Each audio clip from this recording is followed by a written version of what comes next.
The video game industry is officially bigger than the movie industry, and yet companies still have trouble translating what you experience to what you see on the big screen.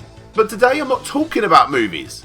Today I'm talking about TV shows. For today's episode, I decided to look up 5 examples of video games that surprisingly enough ended up as a TV show. Not necessarily just animated, but obviously this is where the majority of my research ended up. If you can think of any TV shows that originally were video games, then write them down below. You never know, it could end up in a future episode. Hi everyone, I'm Daniel Ibbertson, and this is 5 video game TV shows you never knew existed.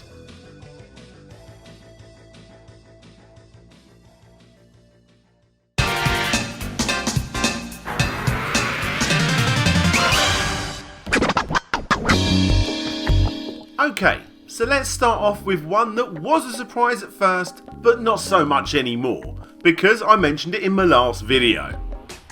Yep, Parappa the Rapper had an anime. Well, actually it had 2, but let's start with this one.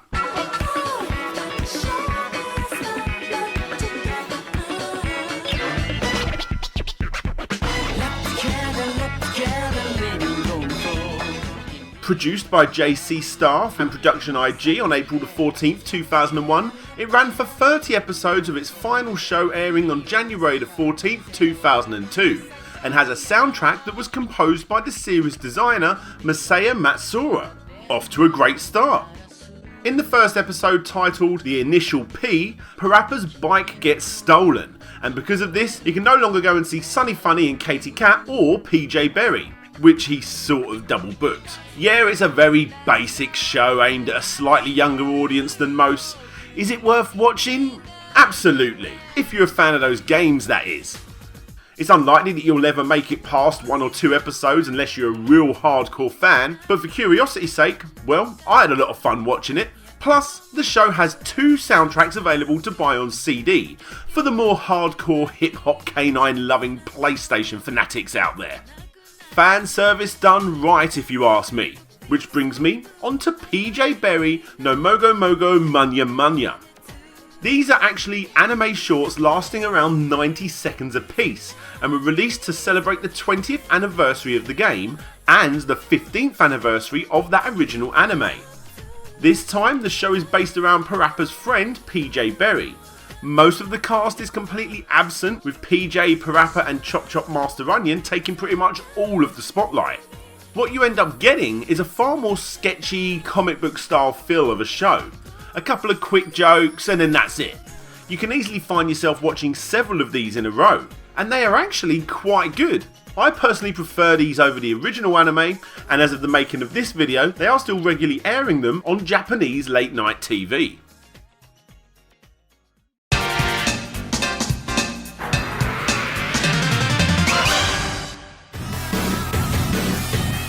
Of all the gaming franchises of the 90s by EA that they could have turned into a TV show, they decided to go with the 1993 Mega Drive game Mutant League Football. Now this may not be too shocking for the majority of you guys out there who for some reason call this football and this soccer, but for the UK market it's quite an obscure choice. Either way, the game became so popular in the States that it not only spawned a spin-off titled Mutant League Hockey, an unreleased game called Mutant League Basketball, but also a very short-run comic in Sonic the Comic based on, you guessed it, an animated TV show.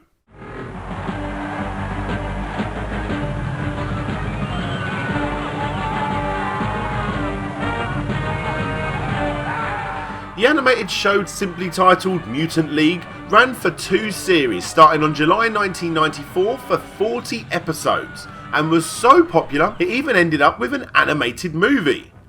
Only joking, it was actually several clips from the series cut and pasted together and sold on VHS as Mutant League the movie. And if you've never seen this, then watching at least the beginning of the movie will probably be the best place to start, and more than likely be the place that you stop watching too. Set in the futuristic year of 2004, toxic waste buried under a game of American football spills out during an earthquake, turning all the players into mutants. Mutants that play sports.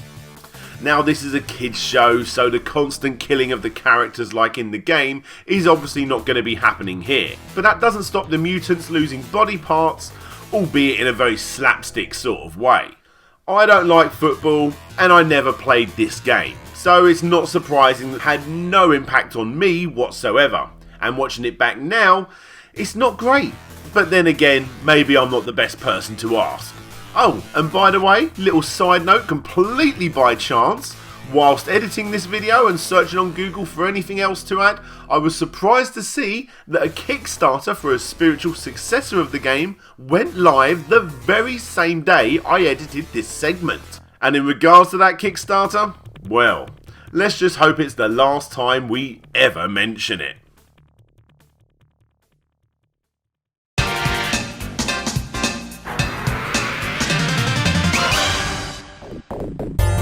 We all know that Street Fighter had a TV show, a web series, and a few movies. We know Mortal Kombat had 2 live shows and several movies. Don't forget Samurai Showdown, or Battle Arena Toshinden, or Fatal Fury.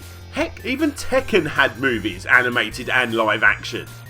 Ah, so that's what happened to Jesse from Free Willy. But the one that really surprised me was Virtua Fighter. Okay, it didn't have a movie, but in 1995 it did star a 35 episode long anime. And what's better, again I only watched the 1 episode and a few clips, I quite enjoyed what I saw. Sadly falling under the shadow of other more popular gaming franchises at the time, Virtua Fighter the anime is actually one of the better ones out there.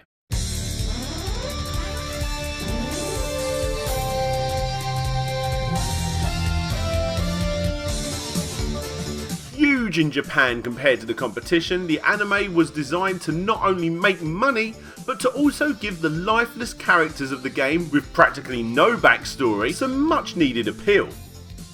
Produced by TMS, who was already responsible for working on such great animations as Sonic X, Akira, and the Gummy Bears, these guys had the rare privilege of being given a hugely popular franchise, and other than the character designs, they were given free reign to do whatever they wanted. The end result is a show that has a clear, non-confusing plot, great characters, great music, and considering it's based on a very repetitive game, it isn't a consistently repetitive show.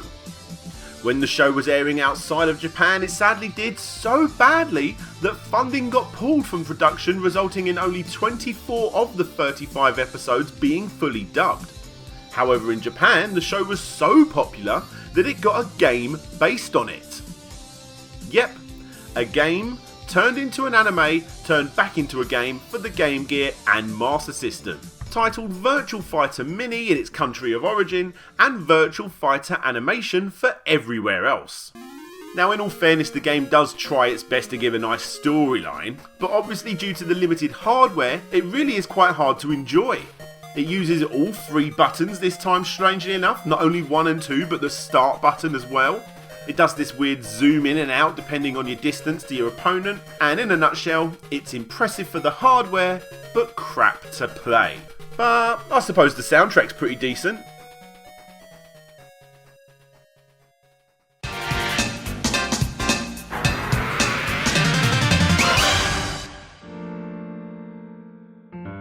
When you look up most violent video game lists, what always comes up? Knock. Sure, by today's standards it's not exactly breaking any rules, but in 1998 the drug dealer mutilating shoot 'em up game gave parents even more reason to hate on the arcade gaming world. But come on, you should know better. When a fuss is made over a controversial game, it gets even more popular. So popular that a couple of years later it ended up getting ported, pretty damn well might I add, to loads of systems, including the ZX Spectrum all the way up to the Nintendo Entertainment System, keeping both sides of the pond happy. Now sure, the suits at Nintendo put some fairly big parental restrictions on the Rare port, yes, that rare, but you still go about shooting the heads off bad guys and picking up cocaine. Anyway, before the 2005 sequel with the awesome soundtrack was released on Xbox and PlayStation 2, in 1990, the same year the NES game was released, Acclaim, the guys who published it, decided to turn that cocaine-grabbing, drug dealer-killing game into a kids show.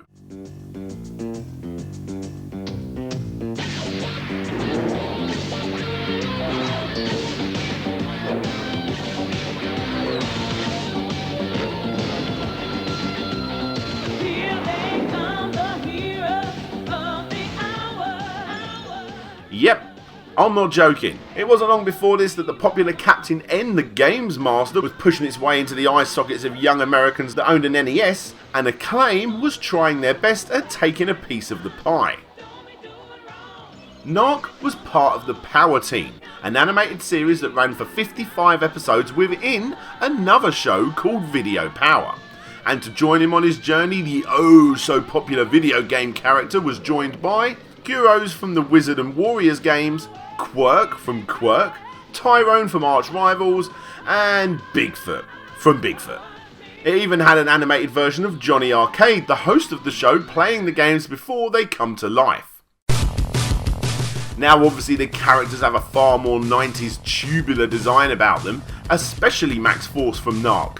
But it doesn't take away from the fact that this was a bloody strange choice for a kids show. They really went full pelt with it, even having Mr. Big, the final boss of the game, as the main bad guy throughout the show. Watching it now, and for the first time might I add, I don't need to tell you that the show reeks of that cheap 90s animation that plagues most marketing cartoons designed to sell stuff to kids. Sadly, the story, characters and animation, like I said, is so bland and forgettable that yeah, it might have helped sell the odd copy of Quirk, but really all it was an annoying 15 minutes that you had to sit through before you can get back to watching stuff like this. Next up, Revenge of Shinobi for Genesis. Here's the way to get yourself an unlimited supply of shuriken. Select shuriken, now press A, B, and the C buttons as fast as you can. Faster, faster, keep punching the buttons until the infinity symbol appears under your number of shuriken. All the shuriken a player could want. The trick is fast fingers. Now, at the end of stage 5, you'll encounter...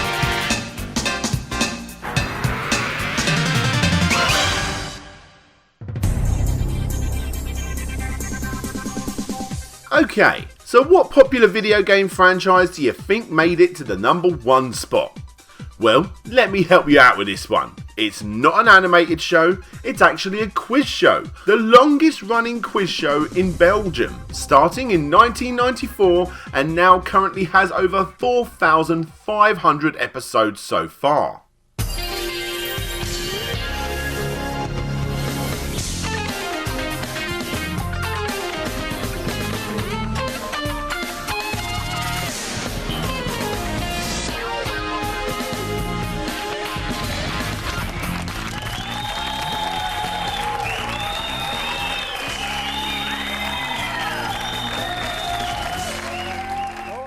Yeah, okay, it's actually called Blokken, but let's face it, it's Tetris. Hosted by Belgian TV personality Ben Crab, Blokken, which translates to simply blocks, involves several rounds. The first requires the contestants to answer a series of typical game show questions. The first one to answer correctly gets 10 points, and the chance to drop 2 tetrominos. This involves quite a bit of risk and reward. You see, the person that ends up getting that final line ends up getting 50 points. In the second round, the same thing happens again, but this time individually. The contestant must choose the order of 5 questions, going by the type of question they are. For instance, pop culture, sport, geography. You get the idea. He is then given 1 tetromino for answering question 1 correctly, 2 tetrominos for answering question 2 correctly, and so on and so on. The third round plays pretty much the same as the first, but with a slightly different question format. Depending on what season you watch, you also get a Take It in Turns Tetris challenge. And finally have that 122nd round, answer as many questions as possible and try to work out the hidden word. Sort of like Wheels of Fortune meets Tetris. So yeah, a Tetris game show sounds stupid, but it actually works. It's obviously incredibly popular, even getting a kids version of the show. Although, as it's illegal for kids to win money on European game shows, they are instead competing for a holiday. And yes, obviously an iPhone version of the game does exist, as does a crap ton of those different family board games that you no doubt see every year on the run up to Christmas, which then gets taken to a boot fair or a charity shop 2 months later. And there you have it. Easily the longest running video game based on a TV show of all time is actually based on the second best selling game franchise of all time. And good old Alexei Pajitnov obviously got no royalties for this either. Hey there guys, whether you're watching this on Larry Bundy Jr.'s channel or My Slopes Game Room channel, thanks very much for watching. Click the links on the screen or in the description to check out either of our channels and Patreon pages. But for now, that's it from me. This is DJ Slopes signing out, and hopefully I'll see you all next time.